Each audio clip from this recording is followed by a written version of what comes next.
Bismillahirrahmanirrahim. Assalamualaikum warahmatullahi wabarakatuh.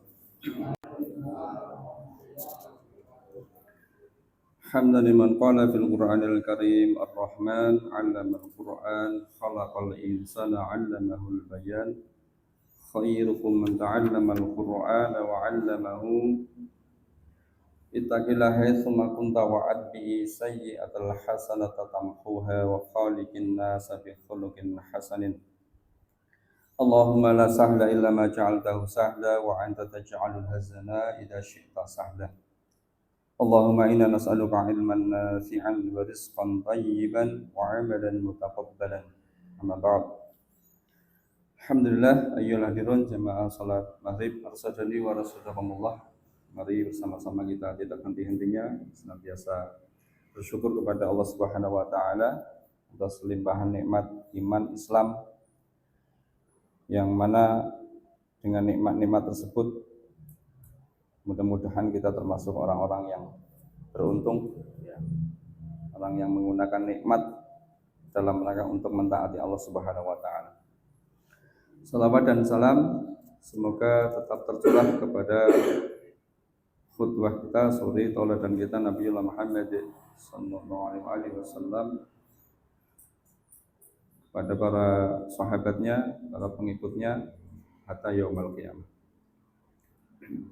Alhamdulillah, masyaallah muslimin arsadani wa rasulullah. Allah kembali mentakdirkan kita untuk bermuwajahah, bertatap muka dalam rangka untuk bersama-sama belajar tentang pokok urusan agama yang sangat mendasar, yaitu urusan akidah. Mudah-mudahan saya diberi kemampuan untuk memahamkan diri saya dan panjenengan semuanya, dan panjenengan juga bisa diberi kemampuan oleh Allah Subhanahu wa taala untuk memahami apa yang saya sampaikan dan bisa memilah ataupun memilih perkara-perkara yang baik dan mana yang buruk. Dan mari kita hadirkan hati kita seiring dengan hadirnya jasad kita di majelis ini, maka hadirnya hati kita juga sangat penting. Artinya menghadirkan niat yang sahihah, yang benar. Karena memang kalau kita amati ya di dalam kehidupan kita, ada orang-orang yang dia tetap beribadah, melaksanakan ibadah dalam rangka agar supaya mendapatkan uang, mendapatkan ma'isyah. Atau sebaliknya ada orang yang tetap ataupun mendapatkan ma'isyah, mendapatkan uang agar bisa tetap beribadah. Coba kita kembangkan dari kalimat ini ya. Ini kalimat yang spontanitas ya. Saya dapatkan waktu ngarit tadi.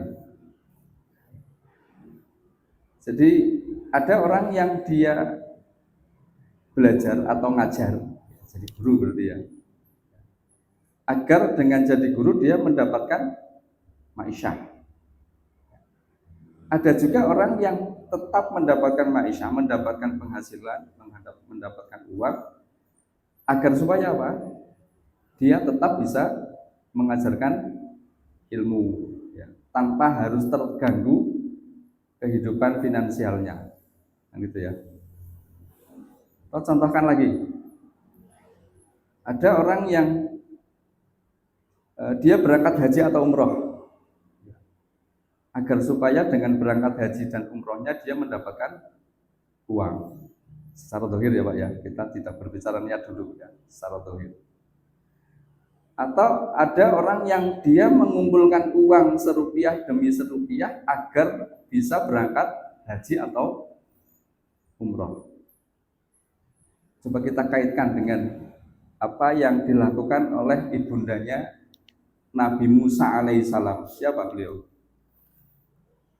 Kalau nggak keliru Yohanes, kalau nggak keliru ya, ibundanya Nabi Musa alaihi salam.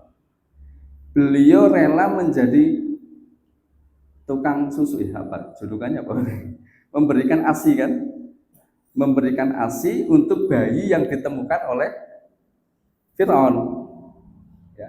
Tanpa harus diketahui. Oleh siapa? Oleh Fir'aun. Karena kalau diketahui gimana? Kira-kira? Wah, dibunuh. Dengan cara apa? Dia tetap mendapatkan uang. Jadi dia memberikan ASI. Jadi tujuan utamanya bukan mendapatkan uang, tapi agar supaya dia memastikan ASI yang diminum oleh anaknya itu adalah air susu dari dirinya. Itu Yohanes. Itu kisahnya ada tentang bagaimana ibunda Nabi Musa alaihissalam itu menyusui anaknya yang masih bayi yang harus dibuang. Karena setiap bayi laki-laki itu harus dibuang. Maksudnya dibunuh ya, disembelih oleh Fir'aun pada waktu itu. Maka terpaksa ibunda Musa alaihissalam membuang. Maka beliau tadi punya inisiatif agar supaya air susunya itu bisa tetap ya, sampai diminum oleh anaknya. Ya, beliau tadi melamar kepada Fir'aun agar menjadi orang yang memberikan ASI. Dia tetap mendapatkan upah, tetapi tujuan utamanya bukan mendapatkan upahnya tadi. Nah, ini diantara hal seperti itu secara dohir ya, yang menentukan adalah apanya, yang membedakan apanya, niatnya tadi, niat kita di dalam melakukan segala aktivitas berbuah menjadi pahala atau tidak itu memang tergantung niat. Meskipun pekerjaannya jenis kegiatannya itu sama, tapi pahalanya berbeda-beda. Tujuannya juga bisa berbeda-beda. Sama-sama berangkat haji, sama-sama menjadi guru, tapi niatnya yang menentukan. Maka di dalam surat Al-Qiyamah ya, balil insanu ala nafsihi basirah. Bahkan manusia itu menjadi saksi atas dirinya sendiri. Ya. Kita yang tahu diri kita itu melakukan aktivitas apapun itu kita yang tahu. Ya. Balil insanu ala nafsihi basirah. Manusia, insan itu akan menjadi saksi bagi dirinya sendiri. Maka mari bersama-sama kita berupaya untuk meluruskan niat kita dalam segala apapun. Apa yang disampaikan oleh Ibnul Qayyim rahimahullah ya. Man amala bi ghairi ikhlas kal musafirin alladziina yamla'u ya jarobahu ramalan. Ya. Barang siapa yang beramal tanpa adanya keikhlasan ya, maka seolah-olah seperti seorang musafir ya, yang mengisi kantong perbekalan jarobah, kantong perbekalan itu dengan romalan itu kerikil. Jadi semestinya kan diisi dengan air minum, tapi dia mengisinya dengan kerikil. Maka apa kata beliau? Yusakkiluhu wala yanfa'u. Kerikil-kerikil itu akan menjadikan beban, yusakkiluhu, memberatkan perjalanannya, wala yanfa'u, dan tidak bermanfaat. Ini diantara faedah yang disampaikan oleh Ibnu Qayyim al-Jauziyah. Mudah-mudahan kita termasuk orang-orang yang ikhlas, yang mukhlis, mengharapkan pahala dari Allah di segala aktivitas kita, sehingga amalan yang sebenarnya mubah saja itu bisa menjadi pahala bagi kita semua. Ya, alhamdulillah, kita lanjutkan. Bismillahirrahmanirrahim. Terakhir dalam pembahasan al-inhirafu fi hayatil basyariyah, ya, penyimpangan-penyimpangan di dalam kehidupan manusia. Jadi secara umum penyimpangan khususnya dalam hal ketauhidan ya, karena ini penyimpangan yang paling mendasar itu terjadi di masa Nabi Nuh alaihissalam. Ya, makanya beliau adalah Rasul pertama yang diutus untuk mengembalikan ketauhidan yang menyimpang pada waktu itu. Ya, karena dengan munculnya patung-patung di Jazirah Arab itu kembali lagi ya. Dari masa Nuh itu sudah beres ya urusan kesyirikan ya, kemudian selang beberapa waktu lagi ya berganti rasul, berganti nabi ya, sampai pada waktu pengutusan Nabiullah Muhammad SAW ya, Jazirah Arab ya, sebelum diutusnya beliau ya, kembali merebak yang namanya kesyirikan, sehingga beliau diutus untuk meluruskan umat dari bahaya kesyirikan, dan itu menjadi tugas pokok para rasul.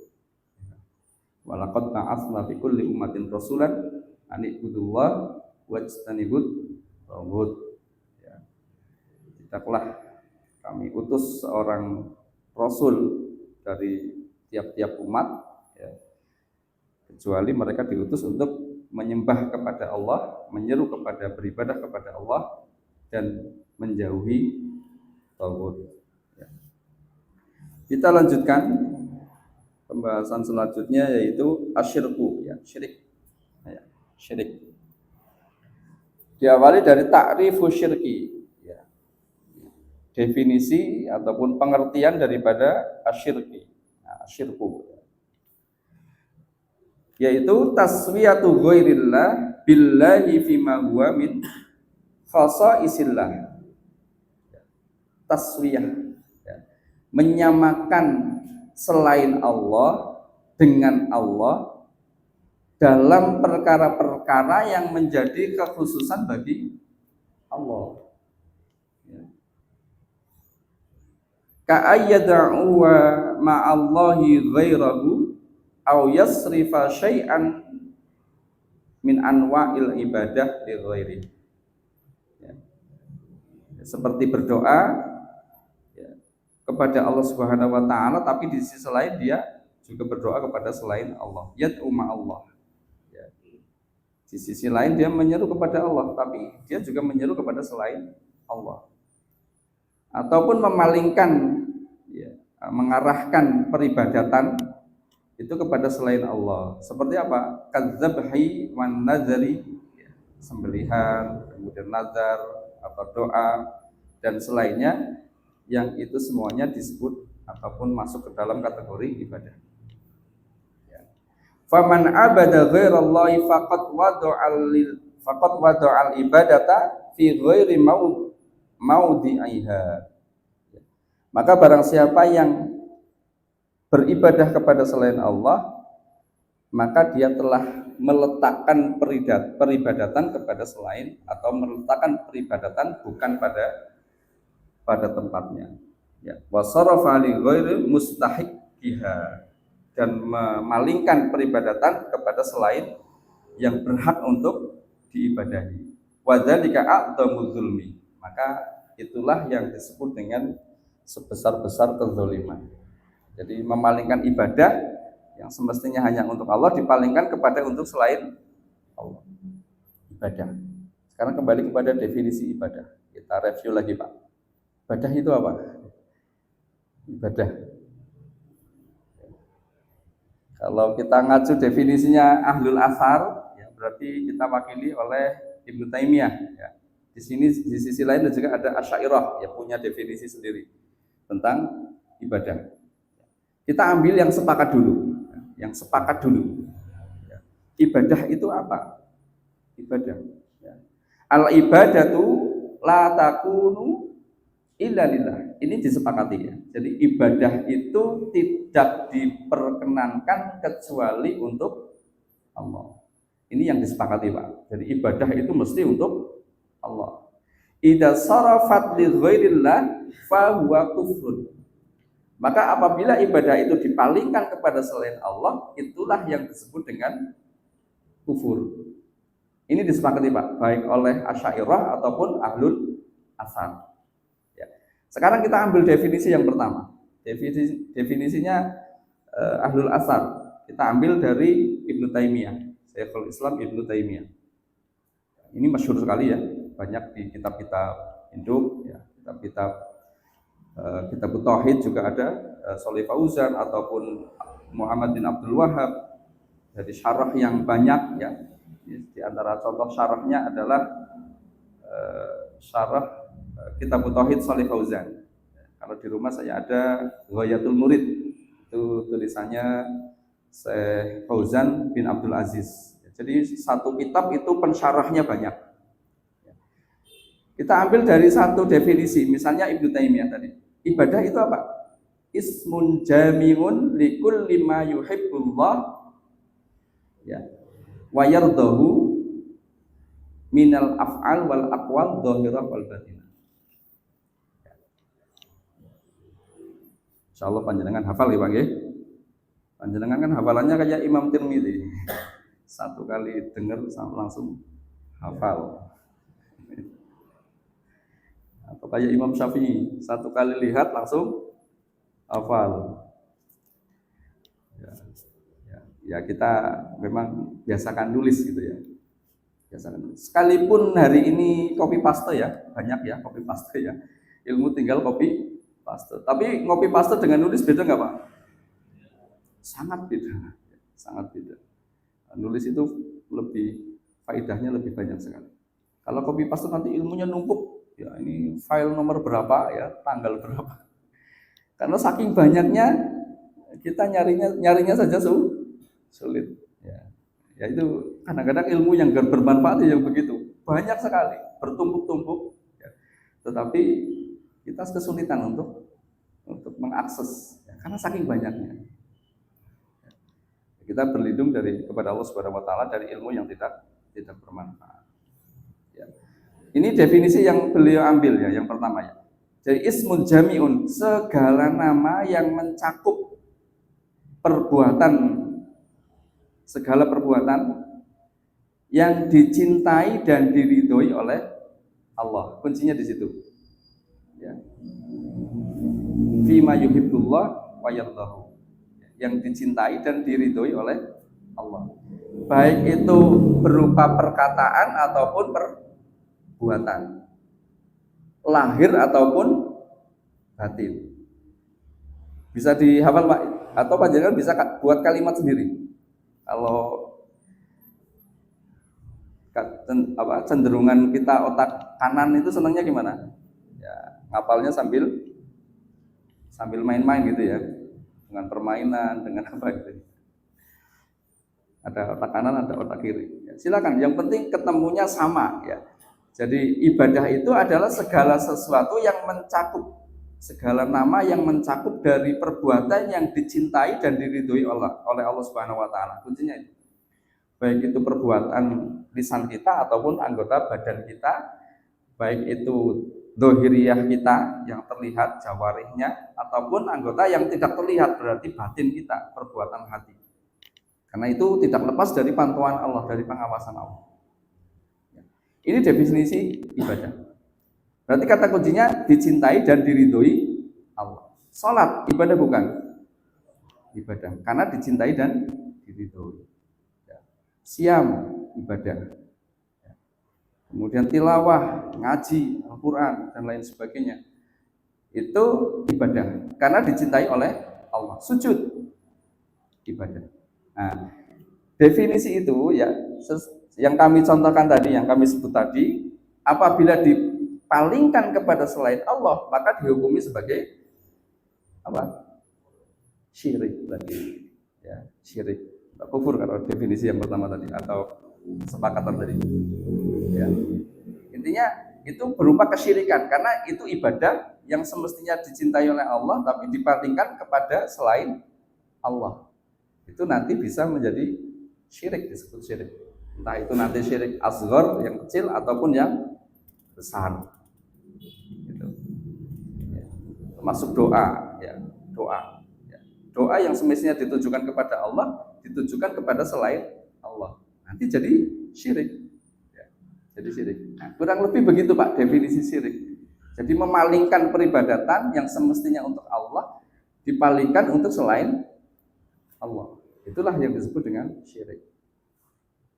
Kemudian contoh yang mungkin kita perlu berpikir juga ya, sujud itu kan bentuk ibadah bukan sujud? Ibadah karena dicintai dan diridhoi oleh Allah Subhanahu Wa Taala. Nah, pertanyaannya, sujudnya malaikat kepada Adam, gimana ini Pak? Ibadah bukan?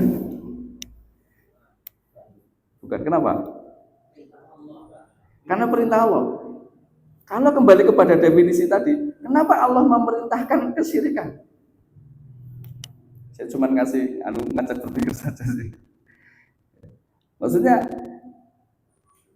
kalau itu sebuah ibadah, ya, dan ternyata ditujukan kepada selain Allah, ya, kenapa kalau ditujukan kepada selain Allah itu menjadi syirik? Ya? Kenapa Allah menyuruh malaikat untuk sujud kepada Adam? Allah mempunyai hak secara mutlak, tapi memerintahkan kesyirikan. Sekalipun itu adalah kemaksiatan diperintahkan. Ya, berpikir saja, maksudnya ini bukan berarti kesimpulannya finish ya. Ya, diskusi Pak. Jadi dalam definisi seperti itu memang yang buat definisi tadi manusia atau bukan tadi?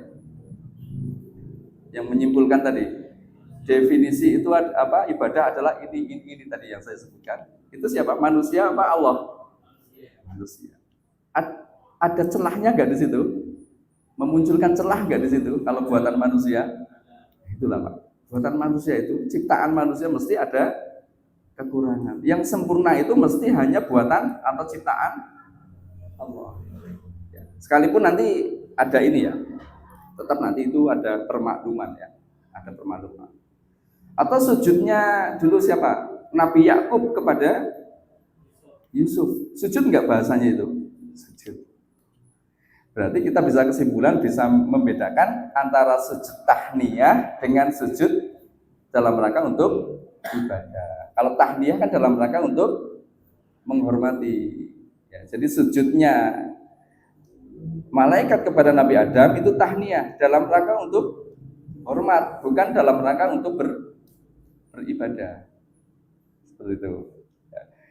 Demikian sujudnya Yakub alaihissalam bersama anak-anaknya, ya itu bukan untuk beribadah. Artinya kalau dulu pernah saya sampaikan di dalam Al-Quran itu ada pokok-pokok hukum yang tidak pernah berubah. Misalnya hukum syirik, tauhid itu mesti namanya syirik mesti haram dari dulu ya Pak ya. Namanya tauhid itu mesti harus wajib bertauhid. Namanya syirik itu mesti haram. Yang berbeda adalah yang bisa berubah adalah teknisnya, teknis caranya. Mungkin di masa Nabi Yakub alaihissalam di masa itu namanya sujud seperti itu bukan bentuk peribadatan. Dimaklumi ya, dimaklumi. Termasuk hal-hal yang tidak bisa berubah adalah apa? Khobar. Dulu pernah saya sampaikan, khobar, berita. Berita tentang divonisnya Abu Jahal masuk ke dalam neraka, ya mesti jadi penduduk neraka kan itu ya. Tabat yada Abi Lahab wa tab. Ini kan vonis. Ya. Abu Jahal divonis padahal Abu Jahal masih hidup 10 tahun lamanya. Ya. Sejak ayat itu diturunkan Abu Jahal masih hidup dan Abu Jahal nggak bisa menolak ketetapan Allah. Khobar Allah nggak bisa ditolak oleh Abu Jahal. Ya. Jadi ini yang nggak bisa berubah. Khobar, ya, khobar Al-Quran, khobar pernah terbelahnya bulan menjadi dua. Ini khobar bukan? Khobar. Terbukti nggak ini? Terbukti. Ya. Terbukti. Yang membuktikan orang Muslim atau orang kafir? Orang kafir. Ini enaknya dari orang Muslim begitu ya. Tinggal tunggu berita. Nggak perlu keluar biaya banyak, cukup baca Quran. Cari informasi di Al-Quran, oh iya, bulan pernah terpecah menjadi dua. Bang syaqaltil, iqtarobatis sa'ah, ya. Bang syaqal qamar.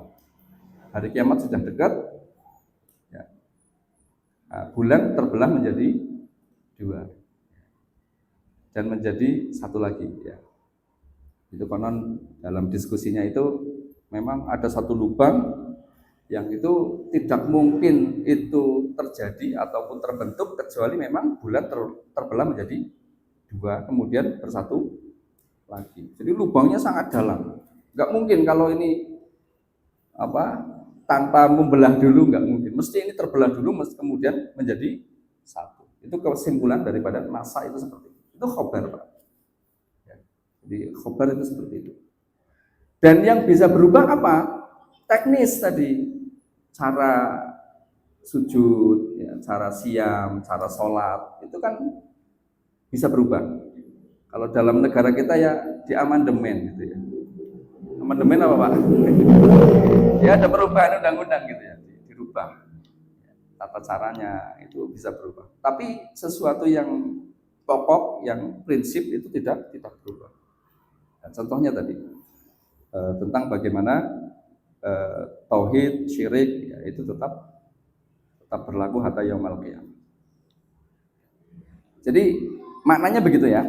Jadi definisi yang pertama mengenai ibadah itu tadi seperti itu, ismun jami'un likulli ma yuhibbullah wa yardahu minal aqwal wal af'al dhahirah wal batinah. Setiap nama-nama yang mencakup dari apa-apa yang dicintai oleh Allah dan diridhoi oleh Allah, baik itu perbuatan ataupun ucapan, baik yang nampak ataupun yang tersembunyi. Ini definisi yang pertama, definisi ibadah. Kemudian yang kedua, definisi yang kedua saya sebutkan tadi. Kalau yang pertama dari Ahlul Athar yang diwakili oleh Ibnu Taimiyah, yang kedua dari Asy'ariyah. Ya, di antara ulama Asy'ariyah menyebutkan bahwasanya ibadah itu apa? Ya. Taqarrabu fi'li ma yash'uru bil khudu' wal inqiyad wal istislam ma'a i'tiqadi li uluhiyah au khasasiyah min khasasi uluhiyah. Min khasaisi uluhiyah. Jadi satu perbuatan yang dilakukan, yang dilaksanakan itu atas dasar apa? Khudu. Khudu itu merendahkan diri, ya, menghinakan. Ya, menghinakan diri, merendahkan diri, ya. Wal istislam, kemudian istislam, pasrah, tunduk. Ya, tunduk. Ma'a'etiqad, ya ini garis bawahnya di sini, yang diiringi ataupun disertai dengan i'tiqad, keyakinan di dalam hati, al-uluhiyah au khasasiyah fi khasaisil uluhiyah. I'tiqad dalam uluhiyah Allah. Dulu kita pernah belajar ada tauhid uluhiyah, ada rububiyah. Rububiyah apa Pak? Tauhid rububiyah. Ifradullah, mengesahkan Allah dalam perbuatan Allah, bi af'alihi, ya, mengesahkan Allah dalam perbuatan Allah. Itu rububiyah. Allah pencipta, Allah pengatur, Allah pemberi rezeki, Allah pemelihara. Itu tunggal, Allah penguasa tunggal dalam hal itu. Kemudian uluhiyah apa? Ya, disebut juga dengan tauhid ibadah. Ya, ifradullah bi af'alil ibad. Mengesahkan Allah dengan perbuatan hamba. Jadi tauhid ibadah. Jadi maksud di sini i'tiqadil uluhiyah. Jadi diiringi dengan keyakinan uluhiyah bahwasanya ini dalam bentuk penghambaan kepada Allah. Jadi maknanya begini. Kalau dia sujud, ya, ataupun sholat ataupun baca Quran dan lain sebagainya, kemudian dipalingkan kepada selain Allah, itu berarti syirik, ya, karena semestinya itu milik Allah, karena itu peribadatan yang hanya ditujukan hanya untuk Allah. Tapi dalam definisi yang kedua ini Pak, ini nanti bisa jomplang sekali Pak. Sujud itu semestinya dalam definisi pertama, itu kan kalau ditujukan kepada selain Allah itu mesti syirik. Tapi kalau mengikuti definisi yang kedua harus ada syaratnya, harus ada keyakinan dalam hati. Sekalipun dia sujud kepada selain Allah, tapi hatinya tidak untuk mengesahkan Allah, tidak untuk tadi menuhankan tadi yang disujudi, ya, maka dalam definisi yang kedua ini bukan kategori sebagai orang yang musyrik, tapi itu hanya wasilah kepada kesyirikan. Maka ini Pak, ini yang seringkali terjadi Pak di masyarakat kita Pak. Banyak orang yang beramal, mengamalkan satu amalan secara dohir itu syirik, ya. Tapi jawabannya apa? Sepenting niatnya, ya. Ini yang fatal ini Pak. Kadang-kadang definisi ini disalahgunakan dan ini dilematis menggunakan definisi yang kedua ini, ya. Karena banyak orang yang nantinya akan melakukan, ya tadi secara dohir adalah kesyirikan, dia sujud kepada pohon, kepada batu, ya. Tapi kalau hatinya itu tidak meyakini bahwasanya batu itu sebagai Tuhan, atau dia berdoa kepada wali selain Allah, tapi tidak meyakini bahwasanya wali itu sebagai Tuhan, maka ketika kita mengacu kepada definisi yang kedua, itu bukan kategori syirik. Panjenengan kira-kira ikut definisi yang mana ini? Untuk lebih hati-hati. pertama Pak. Ya, karena tadi. Tapi ini betul Pak, tertulis di dalam kitab-kitab para ulama. Makanya saya pernah dengar sampai ngelarung ke Segara Kidul itu ya. Ini kita meyakini ini bukan untuk Allah, memang bukan untuk Allah. Ini untuk ngusir ataupun bahasanya kalau kita lewat di gonggong anjing, biar anjing itu nggak ganggu kita, kasih apa kita Pak? Anjing itu dikasih apa? Kasih tuh, ibaratnya begitu, kiasnya begitu. Biar penghuni laut itu nggak ganggu, tetap memberikan, intinya nggak ganggu, ya. Itu maka apa? Dikasih sesajen, pakai kias seperti itu Pak. Nah ini kias batil Pak sebenarnya, bahaya Pak, kias batil. Jadi amalan yang jelas-jelas secara dohir itu adalah amalan syirik. Tapi menurut definisi yang kedua ini bisa menjadi tidak syirik. Sing penting nih, saya tahu yang memberi rezeki itu Allah. Nggak mungkin masa Nyai itu ngasih rezeki. Tahu Pak, kira-kira tahu nggak Pak yang larung ke sana? Tahu Pak. Makanya mereka pakai kias. Kami melarung ini bukan dalam rangka untuk apa? Bukan dalam rangka untuk biar lancar, biar apa, bukan. Tapi dalam rangka agar supaya yang jaga laut ini tidak mengganggu kami. Kiasnya tadi, kalau kita lewat ada anjing gonggong, kita kasih tulang supaya anjingnya enggak ganggu. Sama, penghuni lautan itu kalau dikasih sesajen itu enggak bakalan ganggu. Ini fatal Pak yang seperti itu. Bahkan bukan hanya orang-orang yang mungkin secara kemampuan nalar itu menengah ke bawah ya, orang-orang pintar itu terkena. Bahkan sekelas menteri kan pernah dengar Pak, sekelas menteri ya, orang dia biar pernah membangun satu proyek, kemudian ada batu besar itu ya, biar batunya mudah untuk dihilangkan, karena sudah dicoba berkali-kali nggak mau hilang, nggak mau dicongkel gitu bahasanya gitu, banyak memakan korban, akhirnya disembelihkan kerbau. Dan betul setelah disembelihkan kerbau, diberi kurban, akhirnya batunya mudah untuk disingkirkan. Kalau menurut Pak jenengan mengikuti definisi pertama, ini syirik bukan? Secara dohir kan mempersembahkan untuk selain Allah. Tapi mengikuti definisi yang kedua, bisa jadi ini tidak syirik. Artinya enggak. Ini saya tahu Allah yang menguasai batu ini.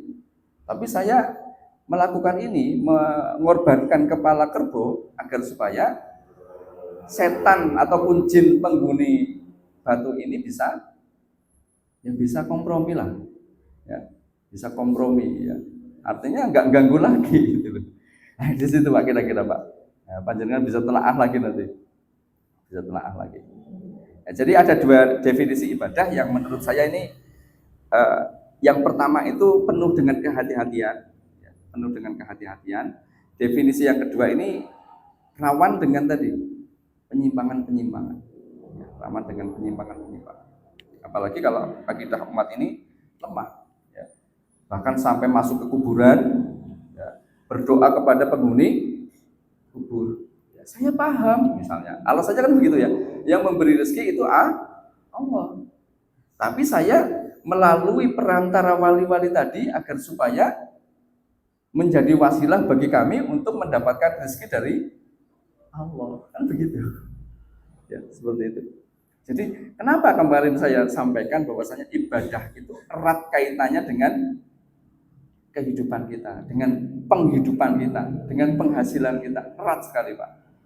Kemarin saya bacakan surat Ad-Dzariyat 56 ya. Wa ma khalaqtul jinna wal insa illa liya'budun. Tidaklah aku ciptakan jin dan manusia kecuali untuk beribadah kepada Allah. Ayat lanjutannya gimana? Wa ma uridu minhum mir rizkin. Ya.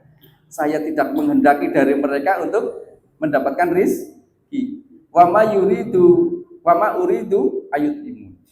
saya juga tidak menghendaki agar mereka itu memberikan makan kepadaku. Enggak begitu. Itu kata Allah, ditegaskan ya. Itu sampai begitu Allah menegaskan di dalam Al-Quran.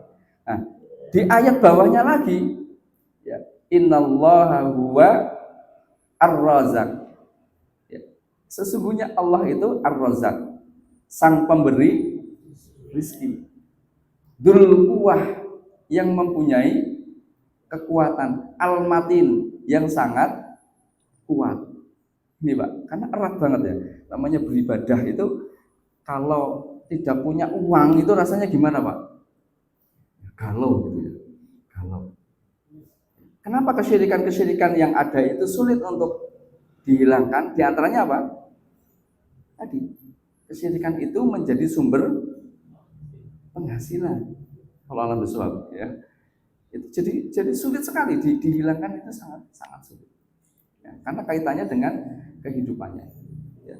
Maka kita harus yakin bahwasanya yang memberikan rezeki kita, Rabb kita adalah Allah Subhanahu wa taala.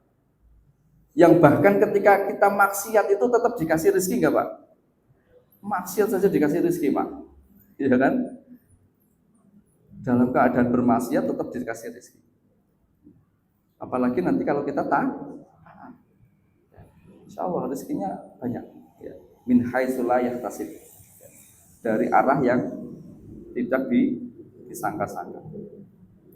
Ini dua definisi yang kami sampaikan. Mudah-mudahan nanti kita bisa semakin mantap lagi ya, karena memang di dalam kitab-kitab para ulama itu ya sebenarnya mereka sudah memberikan definisi yang sebaik mungkin ya. Ya, tapi kadang-kadang memang yang namanya definisi manusia ya, buatan manusia ya, itu mesti di situ ada celah. Ya, ada celah untuk ya diakal-akali. Ya, yang namanya hukum Allah kadang-kadang juga manusia pada berani ya. Ya, disumpah. Ya. Sumpahnya di belakang di sini sih sayangnya ya. Coba kalau sumpah di depan itu di Al-Qur'annya di depan ini loh. Ya. Biar tahu ini Al-Qur'an di depan ini, Al-Qur'an ini gitu ya. Sayangnya sumpahnya di belakang. Jadi enggak tahu masa melirik kayak gini. Ya. Ya. Sumpahnya mestinya di depan, kelihatan. Ini sumpah di bawah kitab Al-Qur'an. Ya mudah-mudahan kita berdoa kepada Allah, mudah-mudahan pemimpin yang terpilih itu menjadi pemimpin yang amanah, yang jujur, yang ya konsisten ya dengan apa yang dijanji-janjikan. Sekalipun kita berharap untuk tegaknya umat syariat Islam ya wallahualam bishawab ya, memang konstitusinya berbeda. Ya, tapi kita tetap berharap ya mudah-mudahan suatu ketika Allah menghendaki syariat itu tegak. Karena tugas kita itu kan bukan untuk memenangkan din ini sampai menang, itu bukan tugas kita. Tapi tugas kita adalah istiqomah di atas din agama ini, di atas agama, di atas syariat. Itu tugas kita, Pak. Jadi untuk memenangkan sampai kemudian ditegakkannya syariat itu bukan kewajiban kita. Artinya bahasa Jawa ini orang kudu menangi. Paham Pak? Orang kudu menangi. Yang dituntut di atas kita adalah bagaimana kita istiqomah di dalam Islam. Bukan untuk memenangkan Islam. Ya. Wa dzalika a'dhamudz zulmi. Tadi disebutkan bahwa syirik itu adalah sebesar-besar kezaliman. Karena tadi apa? Syirik itu menempatkan peribadatan yang semestinya itu untuk Allah diberikan kepada selain Allah. Ya. Inna syirka la zulmun adzim. Sungguh kesyirikan itu adalah kezaliman yang sangat besar. Wa anna Allah la yaghfiru lil musyriki idza mata ala syirkihi. Sesungguhnya Allah Subhanahu wa taala tidak mengampuni bagi pelaku kesyirikan apabila mati dalam keadaan musyrik. Ya, dalam keadaan musyrik meninggal, dia belum bertobat, maka ini kerugian yang sangat nyata sekali. Ya, rugi sekali. Mati dalam keadaan kufur. Ya, maka kita berharap Allah mematikan kita dalam keadaan ada iman di dalam hati kita. Sehingga ketika di dalam surga itu, penduduk surga itu yang diingat-ingat betul itu tadi iman, nikmat iman. Alhamdulillahilladzi hadana li hadza wa ma kunna linahtadiya laula an hadanallah. Segala puji bagi Allah yang telah memberikan kami petunjuk. Kalau bukan petunjuk dari Allah Subhanahu wa taala, maka niscaya kami tidak akan mendapatkan petunjuk. Ini kalimat pertama yang sering disampaikan oleh penduduk surga. Dalam surat Al-A'raf itu disebutkan.